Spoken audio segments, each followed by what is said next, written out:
नमस्कार मेरे प्यारे साथियों, आप सभी का स्वागत है जीके शुभम स्टडी में। और आप लोग कैसे हैं? आशा करते हैं कि आप लोग स्वस्थ होंगे, मस्त होंगे, जहां भी होंगे अपनी अपनी तैयारी में व्यस्त होंगे। तो दोस्तों, आज हम बात करने वाले रेलवे एनटीपीसी से संबंधित जीके जीएस के ऐसे क्वेश्चन जो कि एग्जाम की दृष्टि से देखा जाए काफ़ी इंपॉर्टेंट क्वेश्चन है। कई वर्षों से एग्जाम में भी लगातार पूछा जा रहा है। आप लोग से एक निवेदन है कि वीडियो को एंड तक जरूर देखिएगा। यदि आप लोग चैनल पर नए हो तो चैनल को सब्सक्राइब जरूर कर लें। तो चलिए बिना देर के स्टार्ट करते हैं। आज का पहला क्वेश्चन है, किसने आज़ाद हिंद फौज का गठन किया था? तो दोस्तों, किसने आज़ाद हिंद फौज का गठन किया था? आपका ऑप्शन दिया सुभाष चंद्र बोस, भगत सिंह, चंद्रशेखर आज़ाद या फिर राजा महेंद्र प्रताप सिंह। तो याद रखिएगा, आपका राइट आंसर हो जाएगा ऑप्शन है सुभाष चंद्र बोस। तो सुभाष चंद्र बोस आज़ाद हिंद फौज का गठन किया था। तो याद रखिएगा, ऑप्शन ए को लॉक कर लेते हैं। चलिए अगला क्वेश्चन देखते हैं दोस्तों, काफ़ी इंपॉर्टेंट क्वेश्चन। एक क्वेश्चन लगभग हर बार पूछा जाता है, चोल साम्राज्य का प्रसिद्ध बंदरगाह कौन सा था? तो दोस्तों, चोल साम्राज्य का प्रसिद्ध बंदरगाह कौन सा था? आपका ऑप्शन दिए कवेरीपट्टिनम, मामल्लपुरम, पूहार या फिर तंजौर। तो याद रखिएगा, आपका राइट आंसर हो जाएगा ऑप्शन सी पूहार। तो चोल साम्राज्य का प्रसिद्ध बंदरगाह पूहार था। तो याद रखिएगा, ऑप्शन सी को लॉक कर लेते हैं। चलिए अगला क्वेश्चन देखते हैं दोस्तों, काफ़ी इंपॉर्टेंट क्वेश्चन है, विजयनगर साम्राज्य की स्थापना किसने की? तो दोस्तों, विजयनगर साम्राज्य की स्थापना किसने की, उसी को आपको बताना है। आपका ऑप्शन दिए हरियर और बुक्का, कृष्णदेवराय, नरसिंह वर्मा या फिर राजा चोल। तो याद रखिएगा, आपका राइट आंसर हो जाएगा ऑप्शन है हरियर और बुक्का। तो विजयनगर साम्राज्य की स्थापना हरियर और बुक्का ने किया था। तो याद रखिएगा, ऑप्शन ए को लॉक कर लेते हैं। चलिए अगला क्वेश्चन देखते हैं, भारत में मुगल साम्राज्य की नींव किसने रखी? दोस्तों, भारत में मुगल साम्राज्य की नींव किसने रखी? आपका ऑप्शन दिए अकबर, बाबर, शाहजहां या फिर हुमायूं। तो याद रखिएगा, आपका राइट आंसर हो जाएगा ऑप्शन बी बाबर। तो भारत में मुगल साम्राज्य की नींव बाबर ने रखी थी। तो याद रखिएगा, ऑप्शन बी को लॉक कर लेते हैं। चलिए अगला क्वेश्चन देखते हैं दोस्तों, गांधी जी ने किस आंदोलन के दौरान पहली बार अहिंसा का उपयोग किया?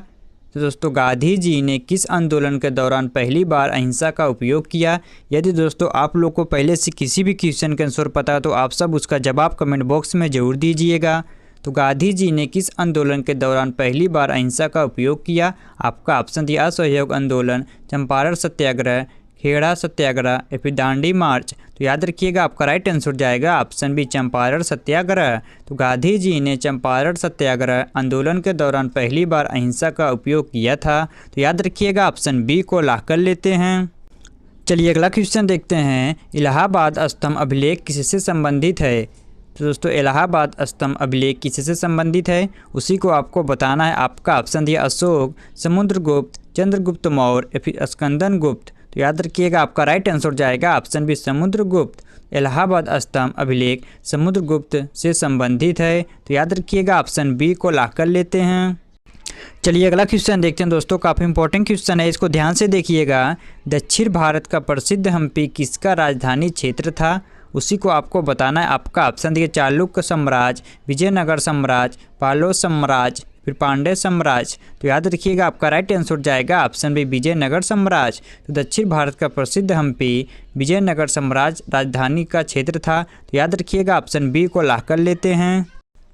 चलिए अगला क्वेश्चन देखते हैं दोस्तों, काफ़ी इंपॉर्टेंट क्वेश्चन है, सत्यशोधक समाज की स्थापना किसने की? आपका ऑप्शन दिए महात्मा गांधी, ज्योतिबा फूले, बाल गंगाधर तिलक या फिर सुभाष चंद्र बोस। तो याद रखिएगा, आपका राइट आंसर जाएगा ऑप्शन बी ज्योतिबा फूले। तो सत्यशोधक समाज की स्थापना ज्योतिबा फूले ने किया था। तो याद रखिएगा, ऑप्शन बी को लॉक कर लेते हैं।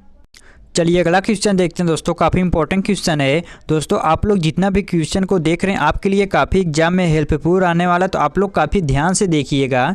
मुगल काल में दीवान ए आरज क्या था? तो दोस्तों, मुगल काल में दीवान ए आरज क्या था? आपका ऑप्शन दिया सैनिक विभाग, वित्त विभाग, धार्मिक विभाग या फिर कृषि विभाग। तो याद रखिएगा, आपका राइट आंसर जाएगा ऑप्शन है सैनिक विभाग। तो मुगल काल में दीवान ए आरज सैनिक विभाग था। तो याद रखिएगा, ऑप्शन ए को लॉक कर लेते हैं। चलिए अगला क्वेश्चन देखते हैं दोस्तों, काफ़ी इंपॉर्टेंट क्वेश्चन है। यदि दोस्तों आप लोग अभी तक चैनल को सब्सक्राइब और लाइक नहीं किए तो चैनल को सब्सक्राइब और लाइक जरूर कर लीजिएगा। तो यूनाइटेड इंडिया का विचार सबसे पहले किसने दिया?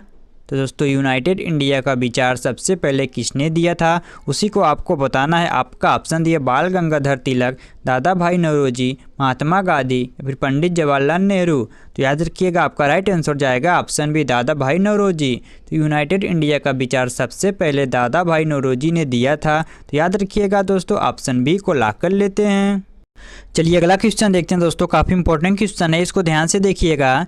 किसने बंगाल के विभाजन 1905 का विरोध किया था। तो दोस्तों किसने बंगाल का विभाजन 1905 का विरोध किया था। आपका ऑप्शन दिया सुभाष चंद्र बोस, सुरेंद्र नाथ बनर्जी, महात्मा गांधी या फिर बाल गंगाधर तिलक। तो याद रखिएगा आपका राइट आंसर जाएगा ऑप्शन बी सुरेंद्र नाथ बनर्जी। तो सुरेंद्र नाथ बनर्जी बंगाल के विभाजन 1905 का विरोध किया था। तो याद रखिएगा दोस्तों ऑप्शन बी को लॉक कर लेते हैं।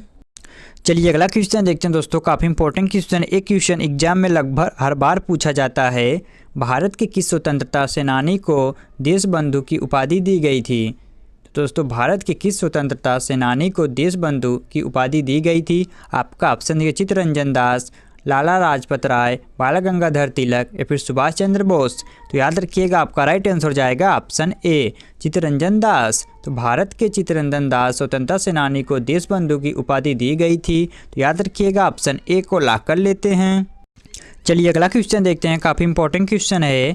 अकबर के शासनकाल में प्रशासनिक सुधार के लिए कौन सा मंत्री जिम्मेदार था। दोस्तों अकबर के शासनकाल में प्रशासनिक सुधार के लिए कौन सा मंत्री जिम्मेदार था। आपका ऑप्शन दिया टोडरमल, बीरबल, अबुल फजल या फिर मान सिंह। तो याद रखिएगा आपका राइट आंसर जाएगा ऑप्शन है टोडरमल। तो अकबर के शासनकाल में प्रशासनिक सुधार के लिए टोडरमल मंत्री जिम्मेदार थे। तो याद रखिएगा ऑप्शन ए को लॉक कर लेते हैं। चलिए अगला क्वेश्चन देखते हैं दोस्तों, ये बहुत ही इंपॉर्टेंट क्वेश्चन है, इसको ध्यान से देखिएगा। महाजनपद काल के दौरान अवंती की राजधानी कौन सी थी। दोस्तों महाजनपद काल के दौरान अवंती की राजधानी कौन सी थी। आपका ऑप्शन दिए उज्जैन, कौशाम्बी, पाटलिपुत्र या फिर मथुरा। तो याद रखिएगा आपका राइट आंसर जाएगा ऑप्शन है उज्जैन। तो महाजनपद काल के दौरान अवंती की राजधानी उज्जैन थी। तो याद रखिएगा दोस्तों ऑप्शन ए को लॉक कर लेते हैं। चलिए अगला क्वेश्चन देखते हैं दोस्तों, काफ़ी इंपॉर्टेंट क्वेश्चन है दोस्तों, आप लोग आंसर लिखते चलिएगा ताकि बाद में कोई दिक्कत ना हो। अजंता की गुफाओं का निर्माण किस काल में हुआ था। तो दोस्तों अजंता की गुफाओं का निर्माण किस काल में हुआ था, उसी को आपको बताना है। यदि दोस्तों आप लोग को पता तो आप लोग इसका जवाब कमेंट बॉक्स में जरूर दीजिएगा। तो अजंता की गुफाओं का निर्माण किस काल में हुआ था। आपका ऑप्शन दिया मौर्य काल, गुप्त काल, चोल काल या फिर कुषाण काल। तो याद रखिएगा आपका राइट आंसर जाएगा ऑप्शन बी गुप्त काल। तो अजंता की गुफाओं का निर्माण गुप्त काल में हुआ था। तो याद रखिएगा दोस्तों ऑप्शन बी को लॉक कर लेते हैं। चलिए अगला क्वेश्चन देखते हैं दोस्तों, सिकंदर और पोरस के बीच युद्ध किस नदी के तट पर हुआ था। तो दोस्तों सिकंदर और पोरस के बीच युद्ध किस नदी के तट पर हुआ था। आपका ऑप्शन दिया झेलम, सतलुज, रावी या फिर चिनाब। तो याद रखिएगा आपका राइट आंसर जाएगा ऑप्शन है झेलम। तो सिकंदर और पोरस के बीच युद्ध झेलम नदी के तट पर हुआ था। तो याद रखिएगा ऑप्शन ए को लॉक कर लेते हैं। चलिए अगला क्वेश्चन देखते हैं दोस्तों, काफ़ी इंपॉर्टेंट क्वेश्चन है, इसको ध्यान से देखिएगा। गांधी जी का पहला सत्याग्रह भारत में कहाँ हुआ था। तो दोस्तों गांधी जी का पहला सत्याग्रह भारत में कहाँ हुआ था। आपका ऑप्शन दिया मुंबई, चंपारण, अहमदाबाद या फिर इनमें से कोई नहीं। तो याद रखिएगा आपका राइट आंसर जाएगा ऑप्शन बी चंपारण। तो गांधी जी का पहला सत्याग्रह भारत में चंपारण में हुआ था। तो याद रखिएगा ऑप्शन बी को लॉक कर लेते हैं। चलिए अगला क्वेश्चन देखते हैं दोस्तों, दिल्ली दरबार का आयोजन किसने किया था। तो दोस्तों दिल्ली दरबार का आयोजन किसने किया था, उसी को आपको बताना है। आपका ऑप्शन दिया lord Curzon, lord Hardinge, lord Wellington, lord Reading. तो याद रखिएगा आपका राइट आंसर जाएगा option B lord Hardinge. Delhi Durbar का आयोजन लॉर्ड हार्डिंग ने किया था। तो याद रखिएगा ऑप्शन बी को लॉक कर लेते हैं। चलिए अगला क्वेश्चन देखते हैं दोस्तों, काफ़ी इंपॉर्टेंट क्वेश्चन है, इसको ध्यान से देखिएगा।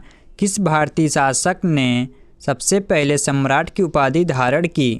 तो दोस्तों किस भारतीय शासक ने सबसे पहले सम्राट की उपाधि धारण की। आपका ऑप्शन दिया अशोक, हर्षवर्धन, चंद्रगुप्त मौर्य या फिर समुद्रगुप्त। तो याद रखिएगा आपका राइट आंसर जाएगा ऑप्शन सी चंद्रगुप्त मौर्य। तो चंद्रगुप्त मौर्य भारतीय शासक ने सबसे पहले सम्राट की उपाधि धारण की थी। तो याद रखिएगा ऑप्शन सी को लॉक कर लेते हैं। चलिए अगला क्वेश्चन देखते हैं दोस्तों, एक क्वेश्चन एग्जाम में हर बार पूछा जाता है। भारत में फूट डालो और शासन करो की नीति किसने शुरू की। तो दोस्तों भारत में फूट डालो और शासन करो की नीति किसने शुरू की थी? आपका ऑप्शन दिया lord Curzon, Lord Dalhousie, Lord Minto या फिर लॉर्ड डफरिन। तो याद रखिएगा आपका राइट आंसर हो जाएगा ऑप्शन सी लॉर्ड मिंटो। तो भारत में फूट डालो और शासन करो की नीति लॉर्ड मिंटो ने शुरू किया था। तो याद रखिएगा दोस्तों ऑप्शन सी को लॉक कर लेते हैं। चलिए अगला क्वेश्चन देखते हैं दोस्तों, और आज का लास्ट क्वेश्चन है अशोक चक्र में कुल कितनी तीलियां होती हैं? तो दोस्तों अशोक चक्र में कुल कितनी तीलियां होती हैं उसी को आपको बताना है। आपका ऑप्शन दिए 24, 26, 28 या फिर 30। तो दोस्तों एक क्वेश्चन आप सबके लिए, जो इसका जवाब आप सभी को कमेंट बॉक्स में बताना। यदि आप सभी को वीडियो पसंद आए तो वीडियो को लाइक करना, शेयर करना और हाँ चैनल को सब्सक्राइब करना ना भूलना, ताकि इस प्रकार की इंपॉर्टेंट वीडियो आप लोग के पास हमेशा पहुँचती रहे। मिलते हैं आप सबसे नेक्स्ट वीडियो में, तब तक के लिए जय हिंद, जय भारत।